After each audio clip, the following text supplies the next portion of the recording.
Continuación del Santo Evangelio según San Mateo. En aquel tiempo dijo Jesús a sus discípulos: Nadie puede servir a dos señores, porque o aborrecerá al uno y amará al otro, o al uno sufrirá y al otro despreciará. No podéis servir a Dios y a las riquezas. Por tanto os digo, no os inquietéis por vuestra vida, qué comeréis, ni por vuestro cuerpo, con qué os vestiréis. ¿No es más el alma que la comida, y el cuerpo más que el vestido?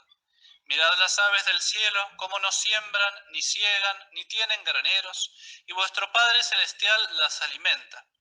Pues ¿no valéis vosotros mucho más que ellas? ¿Quién de vosotros, a fuerza de discurrir, puede añadir un codo a su estatura? ¿Y por qué inquietaros por el vestido?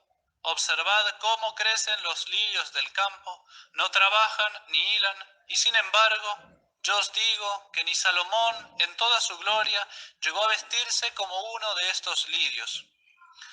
Pues si al heno del campo, que hoy es y mañana se echa el horno, Dios así lo viste, ¿cuánto más a vosotros, hombres de poca fe? No os preocupéis, pues, diciendo, ¿qué comeremos, o qué beberemos, o con qué nos cubriremos? Por estas cosas se afanan los paganos. Mas sabe vuestro Padre Celestial que las necesitáis. Buscad, pues, primero el reino de Dios y su justicia, y todo lo demás se os dará por añadidura. Pueden tomar asiento. Algunos avisos para esta semana. En primer lugar, dos avisos que no están en el boletín, así que atención. Sábado próximo, después de la misa de 6 de la tarde, habrá reunión de la Tercera Orden de la Fraternidad a cargo del Padre Javier. Así que saben, sábado próximo, después de la misa. Y llegaron, por fin, pues, los certificados para la milicia, aquellos que se han inscrito, que se han consagrado, que han pedido, pues, ser recibidos en la milicia de la Inmaculada para beneficiarse de sus gracias y de esa devoción. Pues pueden pasar por sacristía a retirar el certificado, que va a completar cada uno por su cuenta, y después lo traen para que el sacerdote lo revise y se los firme. Lo pueden hacer para el domingo que viene, tranquilamente lo retiran hoy y lo hacen para el domingo que viene el Padre Javier. Y repito, todos estos...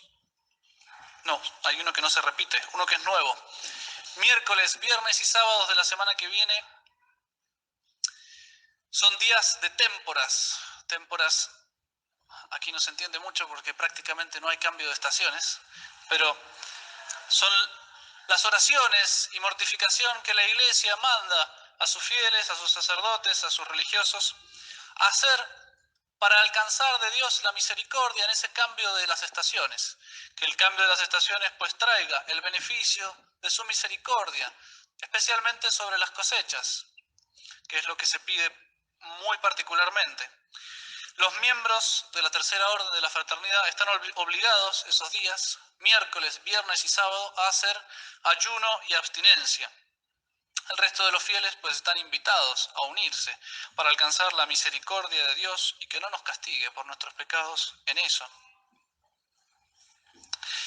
Todos aquellos que se estén preparando para la confirmación, recuerdo por favor que entreguen la solicitud de confirmación y los papeles. Pronto, no se duerman, no dejen crecer la hierba bajo los pies, como se dice, porque un certificado de bautismo, de confirmación, para tramitarlo puede llevar un tiempo. A veces es rápido, a veces puede llevar un tiempo, dependiendo de la parroquia donde tengan que conseguirlo.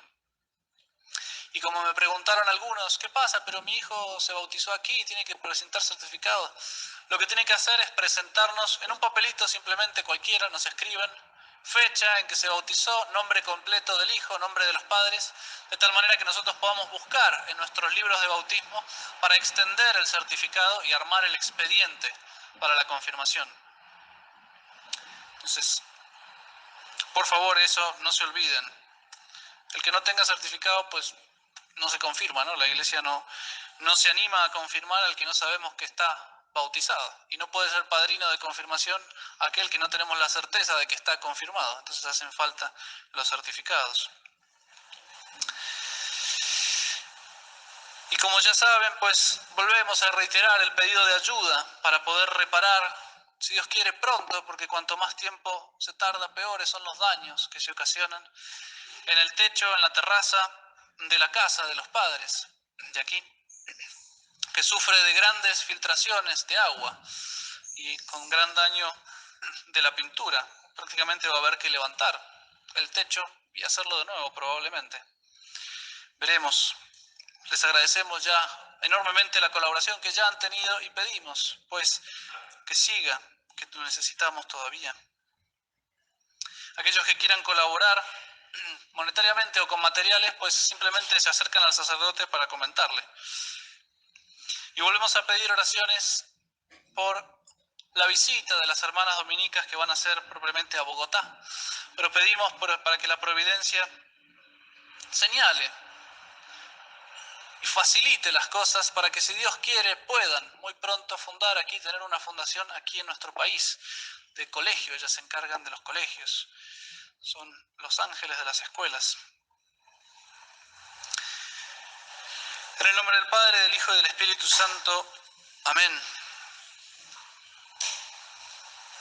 Queridos fieles, la Iglesia en la misa de hoy trae unos textos hermosísimos, textos de epístola, San Pablo hablando profundamente de los pecados de la carne, de las inclinaciones de la carne, de esa carne que lucha contra el espíritu y de ese espíritu que debe luchar contra la carne, porque los que viven según la carne no entrarán en el reino de los cielos. Y por otro lado, los textos del Evangelio, en que nuestro Señor invita a todos los fieles a no preocuparse demasiado, a no preocuparse con desconfianza de todos los bienes que necesitamos. Sí, el vestido, el alimento, son cosas necesarias y está bien trabajar por alcanzarlas. Por supuesto, nuestro Señor no se queja contra eso. Se queja contra un trabajo que no tiene esperanza en Dios. Un trabajo que se olvida que arriba hay un Dios que es Padre y que nos va a dar lo que necesitamos, porque ya sabe, antes que lo pidamos, qué es lo que necesitamos. Ya sabe vuestro Padre que necesitáis todas estas cosas.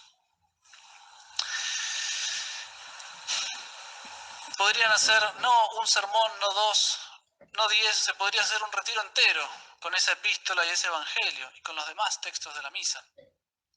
Pero quería aprovechar, ya que el domingo anterior, hablamos sobre el sacerdocio, quería aprovechar para completar el cuadro, para girar esa pieza y verla desde todos los puntos de vista y tocar un tema mucho más desconocido que el sacerdocio católico, que es el tema de la vocación religiosa. Cuando se habla de vocación religiosa se habla de hermanos y de hermanas, de monjes y de monjitas. Se habla de aquellos que se entregan a Dios, que se consagran a Dios sin ser sacerdotes. Nuestro Señor dice en el Evangelio de hoy: nadie puede servir a dos señores, sobre todo si las órdenes son contrarias. Si un señor es Dios, nuestro Señor, y el otro señor somos nosotros, es nuestro egoísmo, es la riqueza, es el placer. Toda nuestra vida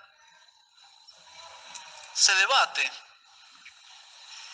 entre la obediencia a un señor o al otro. San Agustín tiene en esas frases magistrales que resumen toda una doctrina, dice: dos amores construyeron dos ciudades. El amor de sí mismo, el egoísmo, hasta el desprecio de Dios, construyó la ciudad pagana. Y el amor de Dios, hasta el desprecio de sí mismo, construyó la ciudad cristiana. Verdaderamente estos dos amores, el amor de Dios y el amor de sí mismo, no son compatibles. No se puede servir a estos dos señores. Al Señor egoísmo y al Señor, como dice nuestro Señor, soy el Señor tu Dios. Desearíamos servir bien a nuestro Señor,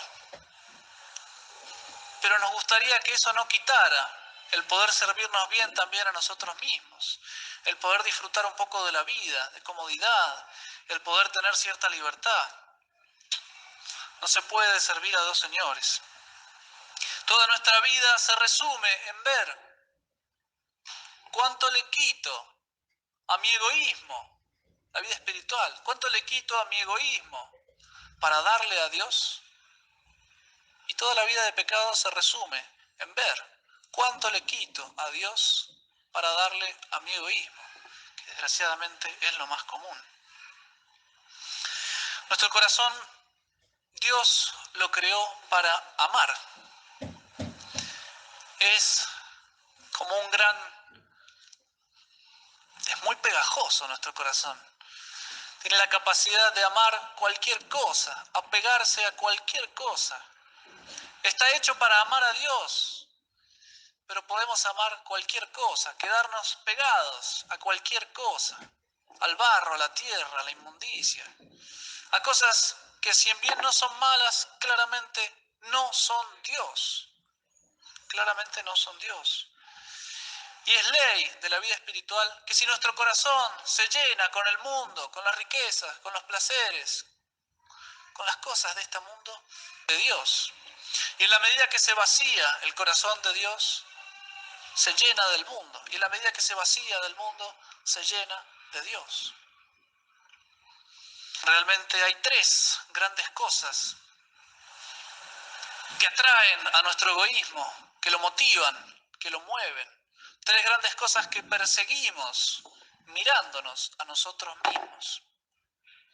Estas tres grandes cosas que resume San Juan en una de sus epístolas, pues la primera es todo lo que brilla. Buscamos egoístamente todo lo que brilla. El dinero, uno lo resume en el dinero, pero no es solo el dinero. Buscamos cualquier tontería útil, cualquier cosa que podamos tener y poseer, y sentimos un gusto inmenso en poseer cosas nuevas y lindas y bonitas. Y dedicamos a veces esfuerzos sin cuento y mortificaciones que no hacemos por Dios, las dedicamos a buscar esas cosas, ese dinero, esa casa, quizás ese auto nuevo, o cosas más pequeñas. No importa, nuestro corazón se apega a cualquier cosa, a cualquier tontería. También atrae nuestro egoísmo no solo toda riqueza, sino también todo placer, toda comodidad. Y no hablo solo de los placeres prohibidos, de la impureza, no. El placer de la comida, de la buena comida, la comodidad, lo que ahora dicen calidad de vida, que no es otra cosa más que egoísmo encubierto, deseo de placeres encubierto. Todas estas cosas militan, luchan contra el espíritu. Nuestro corazón se apega a esas cosas y nos entristecemos si las perdemos, claro. ¿Por qué? Porque ya las amamos. Ya las amamos. Y no podremos separar y desprender nuestro corazón de eso si no lo arrancamos con violencia, con dolor, porque siempre una parte del corazón queda pegado cuando uno arranca. Sí, con dolor. Pero sobre todo, la peor de las cosas que atrae nuestro egoísmo es generalmente la libertad, el deseo de libertad. Que nadie me diga a mí lo que tengo que hacer. Yo hago lo que quiero. ¿Qué me va a venir a decir a mí? Qué actual que es esto. Y sin embargo es tan antiguo como la creación, es tan antiguo como el primer ángel, Lucifer. Non serviam, no serviré. Libertad. Queremos libertad, queremos hacer lo que queremos sobresalir, queremos ser mirados por nuestras excelencias, que quizás ni las tenemos, pero que nos miren y nos ponemos contentos y alaban en nosotros algo que quizás ni existe. Y hay almas que dedican toda su vida a sobresalir en esto o en aquello, a ser alguien en la vida. Quiero ser un gran abogado o un gran jugador de fútbol, sueño de Maradona, quiero ganar un mundial. Toda su vida dedicada a eso. No son en sí mismos cosas malas, pero el corazón se pone y se apega demasiado a esas cosas, las busca con solicitud y sobre todo termina olvidándose de Dios. Ya digo, toda nuestra vida es un tire y afloje. ¿Cuánto le quito a mi egoísmo para darle a Dios? O peor, y lo más común, ¿cuánto le quito a Dios para darle a mi egoísmo? Por gracia de Dios, nuestro Señor, que siempre recluta y llama soldados a sus filas, tiene sus generales condecorados en 1000 batallas contra el demonio, contra el mundo y contra la carne, contra ese egoísmo triple de riquezas, de placeres y de libertad. Estos generales de nuestro Señor, estos paladines en la lucha contra el egoísmo, son los religiosos, los hermanos, las hermanas, los monjes y las monjas. Son como aquellos marineros que en medio de la tempestad no tienen miedo en sacrificarlo todo para mantener el navío a flote. Tiran sin ningún miedo por la borda todo el lastre, todo aquello que pueda hundir, apegar el corazón a la tierra. Peligra la salvación, lo tiramos. Eso es lo que hace el religioso con los votos de religión. Precisamente. Ese egoísmo triple, pues lo destruye con los 3 votos de religión. Es tirar afuera por la borda para no perecer. El deseo ese de la riqueza, de todo lo que brilla, de todos los bienes útiles, de poseer cosas. El deseo lo destruye el religioso con el voto de pobreza. Yo no quiero nada, todo eso es basura. Dale el mundo y sus riquezas a los que la quieren. El religioso dice, a mí me basta nuestro Señor. Yo busco primero el reino de Dios y su justicia. Y sé que no me va a faltar la añadidura. Nunca voy a tener problema para comer, ni con qué vestirme, ni qué techo cubrir, con qué techo cubrirme. Pero no lo busca, no anda solícito por esas cosas. Se preocupa sobre todo de que ninguna de esas cosas sea un obstáculo a la unión con Dios, que ninguna de esas cosas me robe el amor que todos nosotros le debemos a Dios. Primer mandamiento, amar a Dios sobre todas las cosas. Contra el deseo de placeres y de comodidad, el religioso pues hace el voto de castidad y vive en un espíritu de mortificación constante. Padre, pero no me diga, ¿está mal casarse? No, para nada. Y si estuviera mal, nuestro Señor no hubiera hecho un sacramento para bendecir la unión entre un hombre y una mujer. No, ciertamente es bueno y está bien. Pero es más perfecto la vida religiosa y la castidad. ¿Por qué? Porque es más fácil en la vida religiosa guardar todo mi corazón para Dios. Y que el amor humano no me reste, no me quite, no me pegue el corazón demasiado a una criatura. A muchas. Realmente, con ese voto, el hermano guarda su corazón, la hermana, la monja, guarda su corazón todo para Dios. Para amar, un corazón virgen es mucho más capaz de amar a Dios que un corazón de un esposo. Es simplemente por eso que se renuncia, no porque sea malo, sino porque es más fácil amar a Dios así. Y contra el deseo de libertad, de hacer lo que quiero, de que nadie me diga lo que tengo que hacer. Hoy se ve a los niños que están esperando crecer para no tener que obedecer más. Pues esos hombres, adultos, mujeres grandes, todo lo contrario, quieren volverse a ser niños. Si no os hacéis como niños, se vuelven a ser niños para obedecer. Porque no hay nada más peligroso que la libertad. Cuánto mejor es tener un superior que me dice, esto es bueno, esto es malo, si haces esto te castigo, si haces lo otro te premio. Cuánto más fácil es conocer la voluntad de Dios cuando hay un superior que está ocupando el lugar de Dios y me dice a cada instante, y realmente a cada instante, porque el religioso no solo tiene un superior, inmediato, tiene un reglamento que vive cada segundo de su vida. Ese reglamento le dice a qué hora tiene que levantarse, a qué hora tiene que acostarse, cuántas horas tiene que dormir. Le dice qué tiene que comer porque se lo ponen delante. Le guste o no le guste, poco importa, eso es lo que hay que comer. ¿Cuánto tiene que comer? Muchas veces, porque no hay más, es esto y punto. Y no puede salir a comprarse al kiosco lo que quiere, a la cigarrería, no. Lo que le ponen, eso come. Si está enfermo y no lo cuidan, pues no lo cuidan. Por supuesto lo cuidan, pero él está ahí como un niño a la madre. Si la madre no cuida al niño, pues el niño sigue ahí enfermo. Si la madre lo cuida, pues se cura. Realmente el religioso tiene la certeza de estar cumpliendo a cada instante la voluntad de Dios. La voz de los superiores es la voluntad de Dios, salvo por supuesto que le pidieran algo que fuera pecado. Ahí sí, conviene obedecer, como dice San Pablo, a Dios antes que a los hombres.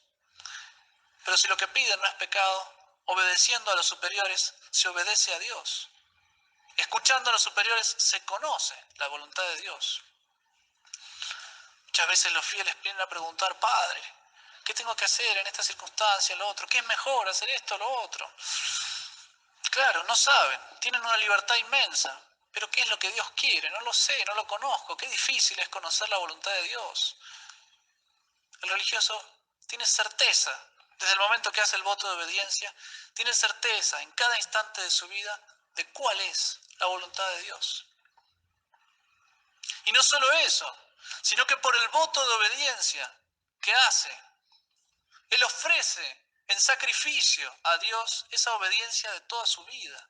Cada acto de obediencia que él hace es un acto de adoración a Dios. Es un acto de adoración. Por eso a los religiosos se los compara generalmente con el incienso que se quema. De ellos no queda nada, no queda nada, se los destruye todos para Dios, si puedo decir así. Pero dicho así, parece que la vida religiosa es durísima. Y es exactamente al revés. Es exactamente al revés. Lo que llena los claustros y los monasterios es que la vida religiosa es el camino fácil para amar realmente a Dios.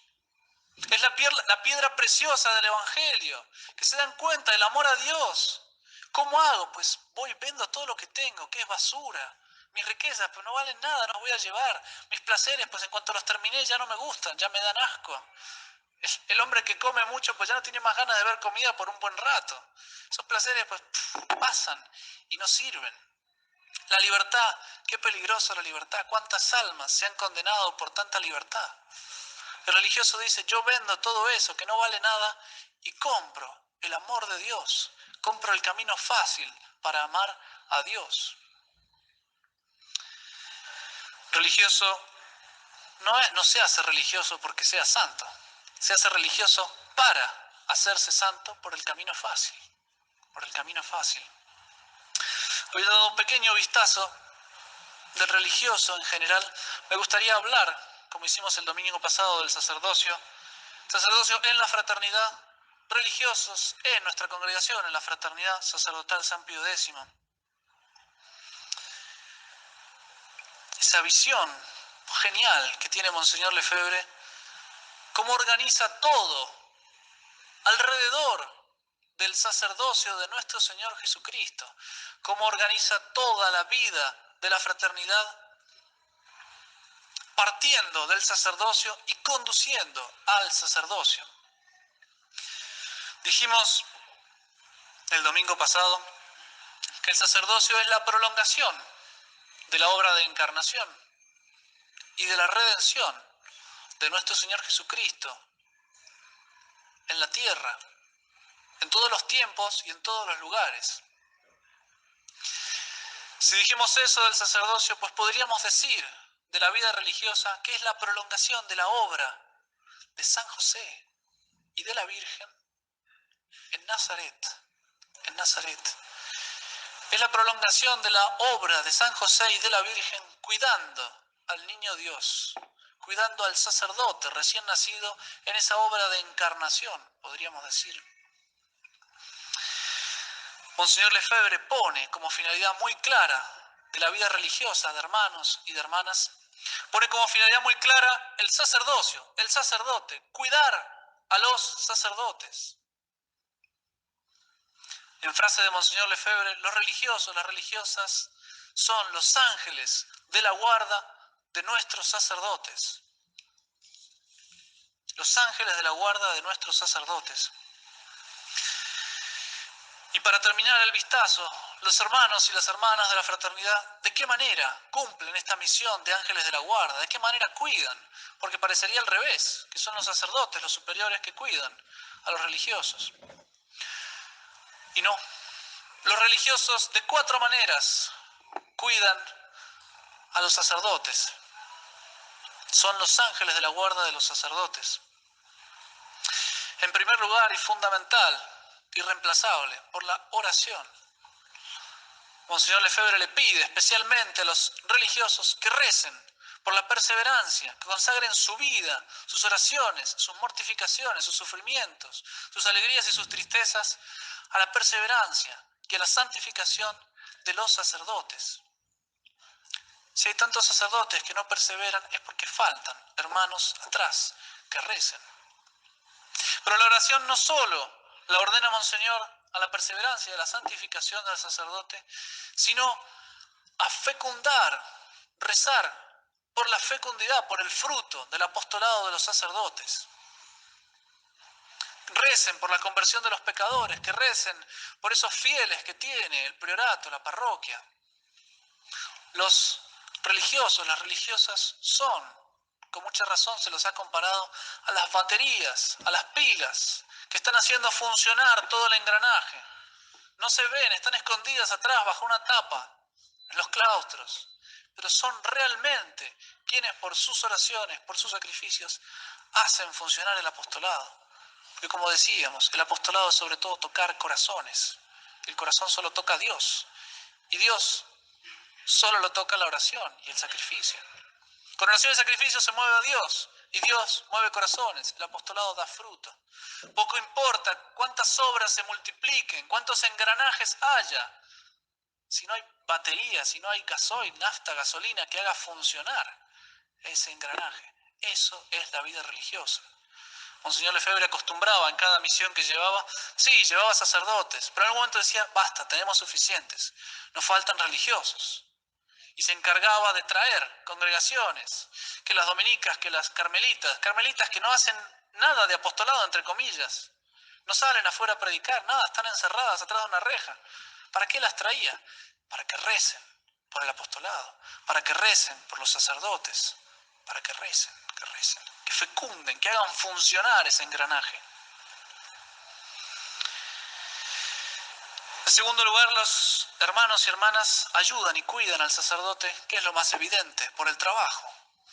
Así como los apóstoles instituyen los diáconos, la institución de la orden del diaconado, para poderse dedicar ellos a la oración y a la predicación y no tener que dedicarse a los trabajos manuales, a atender a las almas en sus necesidades materiales.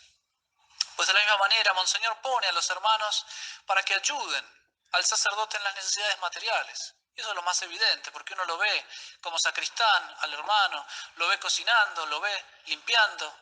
Monseñor Lefebvre quería también que cada hermano tuviera un oficio propio, en el que se destacara, en el que se dedicara a perfeccionar, que sea carpintero, que sea albañil, que sea qué sé yo qué, pero que se dedique y con eso pueda cooperar y colaborar al funcionamiento del priorato, que pueda permitir al sacerdote ocuparse más abiertamente y libremente del apostolado. Pero no solo el hermano ayuda por la oración y por el trabajo, sino que ayuda sobre todo por el ejemplo. El ejemplo del hermano. El hermano con su voto de religión se dedica a buscar su santidad. El hermano está encerrado, la hermana está encerrada, no sale al mundo demasiado, es poco lo que sale. El sacerdote, por oficio, por apostolado, pues sale un montón, sale a salvar almas. Pero ese salir al mundo a salvar almas, pues es también un poco el mundo que entra en el corazón y lo mundaniza, lo contamina. El sacerdote pues está mucho más en peligro que los religiosos. Al sacerdote le cuesta muchísimo más que al religioso conservarse santo. Le cuesta mucho más que al religioso conservarse despreciando las riquezas, los placeres, la libertad. El sacerdote es autoridad también. Eso lo hace mandar constantemente y se olvida que él también tiene que obedecer. El hermano se lo recuerda, el hermano está adelante, con toda su humildad. Cualquier cosa que le dicen, pues sí, claro, si a mí me toca obedecer, para eso vine. Y yo tengo voto de pobreza también. Y nos recuerda a nosotros que las riquezas no las tenemos que tener. Que eso no importa, que eso solo sirve para usar, para salvar a las almas, para las necesidades que pueda haber. El hermano nos recuerda que no es una vida de comodidad lo que tenemos que buscar. Al sacerdote se lo trata como rey. Cualquier lado que va, pues, padre, que esto, que lo mejor y que no sé qué. Y uno tiene que acordarse.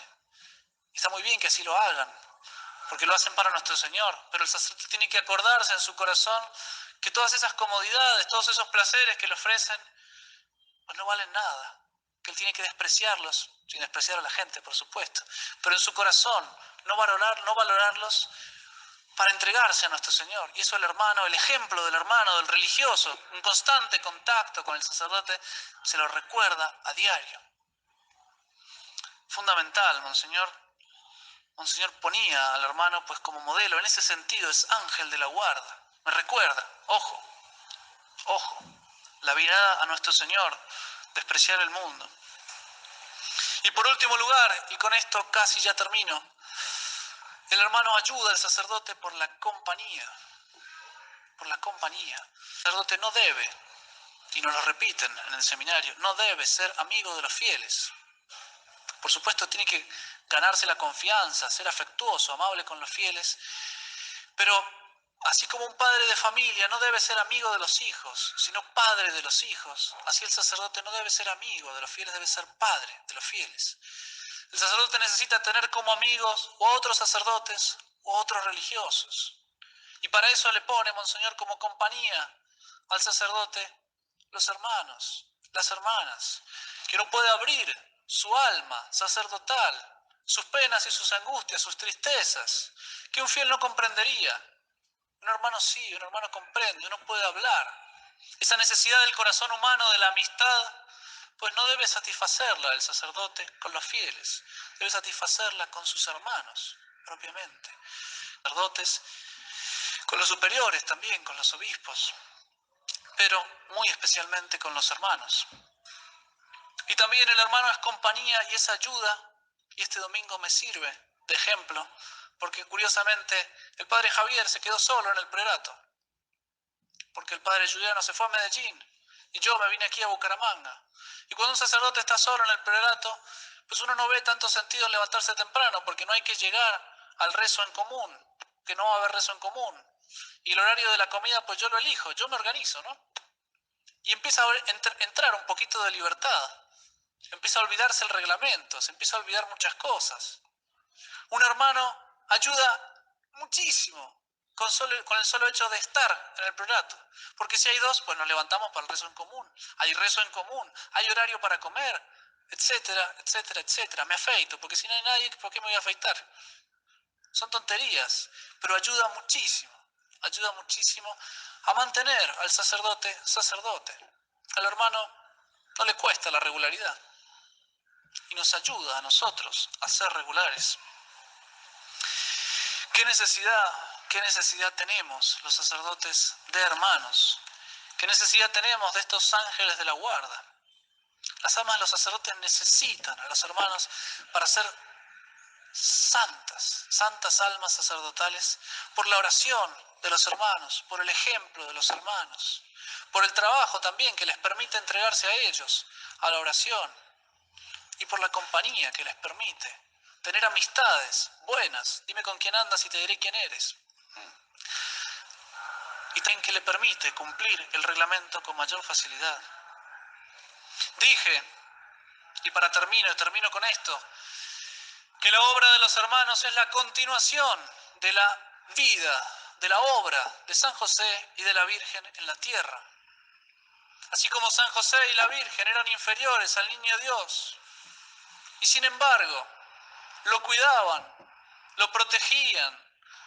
Si había que huir a Egipto, se huía a Egipto, pero la vida del niño hay que conservarla. ¿Para qué? Para que muera mañana en la cruz. Curioso.